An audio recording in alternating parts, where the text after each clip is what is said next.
upvoted 104 times. Oh, everyone wants to know who invented calculus. 104 people. Cool. Do you reckon it's just one person with like infinite private browsers like upvoting themselves?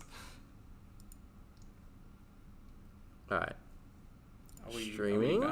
I don't know. If it doesn't work YouTube, think- it's fine. We're going to end it Oh, soon here- anyway. here we so go. I lots of think we are questions. back. I don't know if we're back on the same link or not.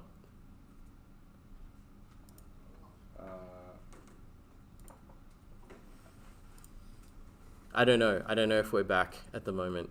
There doesn't seem to be anyone on a watching new us, link, it so. seems. Yeah. Um, There might be a new link. Yeah, there's yeah, a new they've just posted it 4 times cool. in the chat. Yay. Alright. Let's give everyone a chance to get on the new link and get that going. Yeah. They can still hear us on Discord though. Yeah. They can hear us on So Discord, before we but finish off, there's like, not everyone was on Discord. I think there's 2 really good questions that I think, oh, maybe 3, Okay. but I'm aware of So time, there's we'll see 2 how or it goes. 3 good questions Yep. that we're going to go with. I mean, we'll go a little over time because we just burnt time then losing the stream. I have no idea what happened, but we just stopped uploading. And then after we restarted things, we started uploading again. So let's check YouTube. There's... Looks Yeah, the fine. viewers are climbing pretty quickly now. Yeah, we're Back, so maybe maybe we should go Yeah, into cool. it now, Right. and then if people want to, they can go back Michael, and you've been watch. wanting to ask a question for a while, so Yes. Yeah, Yes. so- So who invented calculus? Oh, Babylonians. 100%. Is that all that's all we're talking about? So the default answers to the questions are Babylonians.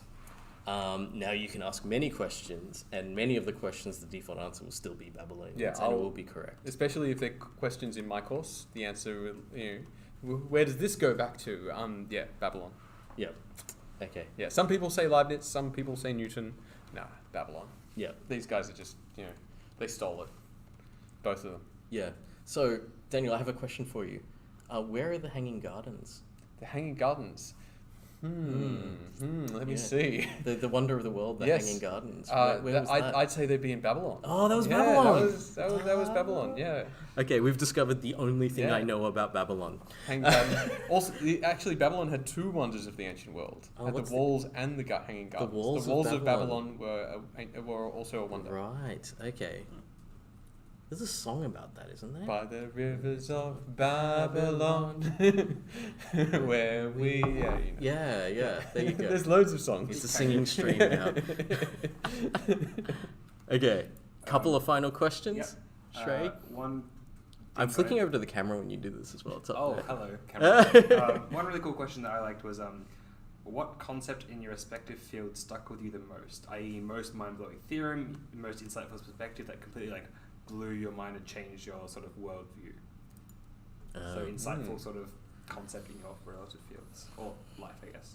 Okay, mine was doing probability and learning how to evaluate the kind of consequences of events by the likelihood with which they occurred, and I use this all the time. And I've also discovered that this never, when I have the discussions with my wife about whether or not we should get car insurance and stuff like that, that it's totally useless.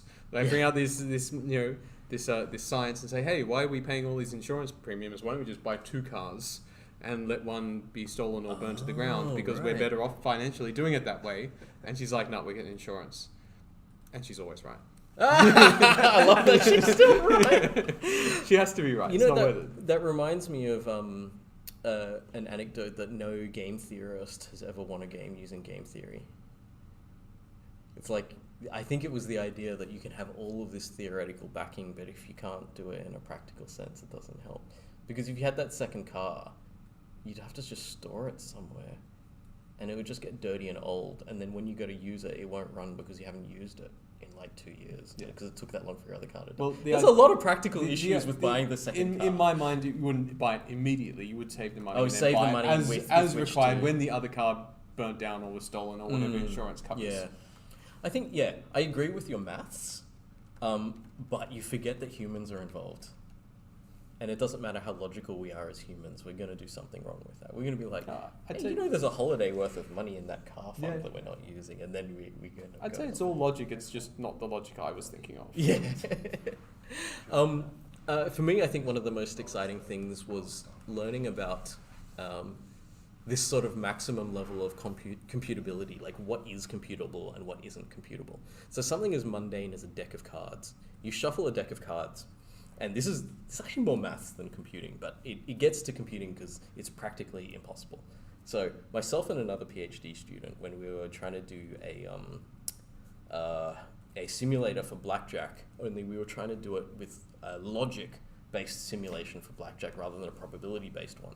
So we said, this is simple. The first thing we need to do is shuffle the deck.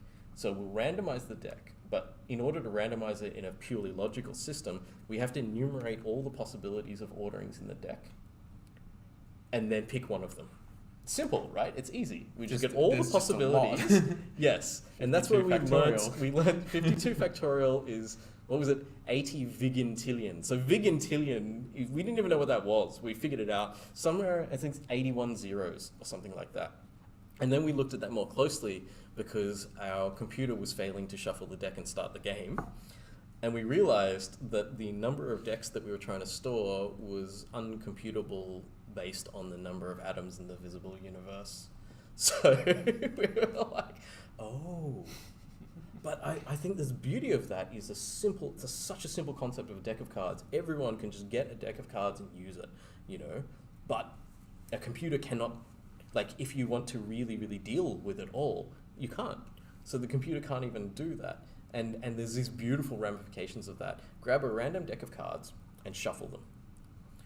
You have a very, very good chance after you've shuffled that deck of cards. If you look at the ordering of the deck of cards, you are the first human ever to have seen that particular ordering of the deck of cards. Because there's so many of them, the chances of the chances of you shuffling them getting the same order that someone else ever has in the entire history of cards is infinitesimally small. And I love that concept. It's beautiful. And because I did a lot of stuff with game AI. So it's like, given all the possibilities for the future, how do we pick the right one? And nearly any game in existence, once you try to enumerate all the possibilities in the future, you hit those massive numbers. You immediately hit those massive numbers and you're like, well, we cannot, like something like chess, we simply cannot say all the possibilities of chess that happen from any particular. I mean, some parts of the board where there's not many pieces left, you can. But from the very beginning, we just can't enumerate them all. Too many. Have you ever heard of Graham's number? Graham's number, what's that? Graham's number is famous for being the largest number ever used for a practical purpose. Oh. And it requires its own special notation to even be able to express it. And even to write it requires more atoms than there exist in the universe. So, yeah, That's great. I just love the So idea. it's the theoretical upper limit on numbers. Yeah, There isn't because you can always say, infinite you know, actually. of Graham's number plus one. No, it's the largest one ever used for something practical. What was it used for? Some kind of proof about graphs. Oh, Yeah. wow. That's amazing. Yeah. Wow, cool. I think last question. Ooh, last question. Lucky last question. Directed at both of you. What advantages would there be doing computer science and maths rather than just one? And then specifically at Dan, you did a double degree in software engineering and maths. So why did you choose to go into maths and teach maths as opposed to software engineering and maybe comp lecturing? Oh, okay. So the first part of that question is what are the merits of combining our two loves? Yeah. I think You get to see both of us. Yeah, I think they all learn from both of us anyway, though. I think we're both at such a low fundamental level that they're going to see both of us anyway. But I think when you do computing, you learn how to like engineer stuff. So you learn how to solve problems, you learn how to build stuff, but you don't know. There's a certain level where below it you don't know what you're doing. So you don't necessarily, like, we will use things that mathematicians have come up with without bothering to prove whether they actually work or not. We'll just accept that they do and accept that someone else made this stuff work. And so heaps of our algorithms and formulas and things, we say, yeah, we're going to use it because someone else figured out this was optimal and we don't have the time. So we just use it and trust it. And I think that's interesting. If you do maths, you actually you know more of the background, of the theoretical background. Yeah, so in maths you're given a problem, you actually have to figure out how to solve it. Like here's a dilemma, maybe there's a dam full of water or something like that, and pollutants are going in, and you actually think about rates of things going in and what to do about the problem. Inevitably that comes down to you having an idea about how to solve it, but you will always implement those solutions on a computer. So while you may know what to do up here, in reality, all maths is done on a computer these days. You don't hand your boss, hey boss, check out my scribbles of maths. Isn't that great? They don't care. They just want someone to go program a computer to solve those problems. So on one hand, you've got the thinking about the problems conceptually, and then you actually have to go do those things. And I think that's the really powerful combination of doing computer science and mathematics, because you get to do both. I was actually on the borderline of doing a maths degree because I really loved logic and discrete maths. I mean, that's how I ended up like doing a lot of AI, because it was like this idea of like proofs in logic and things, and like the idea of if you only have ones and zeros, what maths do you have? And you've actually got this huge body of maths with just that, which is, that's just all of the theory behind computing. And so, yeah, nearly, but I didn't quite get there. Yeah. Sorry, what was the second part? Second part was because you did a double degree in maths and sort of SENG.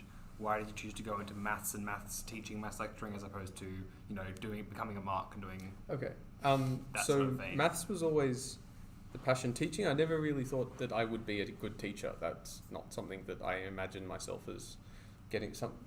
That's not how I saw myself doing. In the course of coming back to UNSW and doing my postgraduate studies, there was an opportunity to do teaching, and I really loved it. And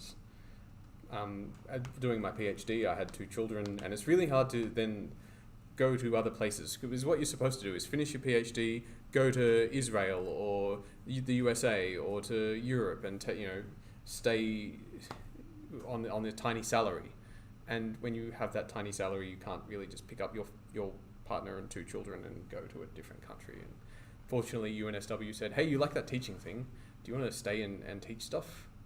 I'm like, let's do it. And that's how I fell into it. So it's not how I saw myself, not where I saw myself going. I actually wanted to get back into industry with my PhD and do that stuff we were talking about, solving problems and actually implementing them on a computer. Yeah. This is just what life threw at me, and making the most of it. Cool. I think we're going to wrap it up there, given it's now 8:05. Yep. Just want to say thanks, Marv, everybody, for coming out tonight. I know we're all pretty hungry and want to get some food. So, yeah, we're going to get some food. And yeah, that's about it, I guess. Yep. To anybody listening, please fill out the feedback form that's now in the Discord. It's pinned in AMA. AMA will be live for like the next couple hours, and then we'll close it off till next week's AMA. Next week's AMA, I believe, is Aaron. Yeah.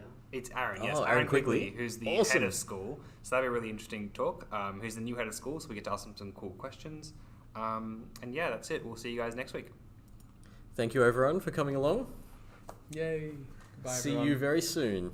Yeah.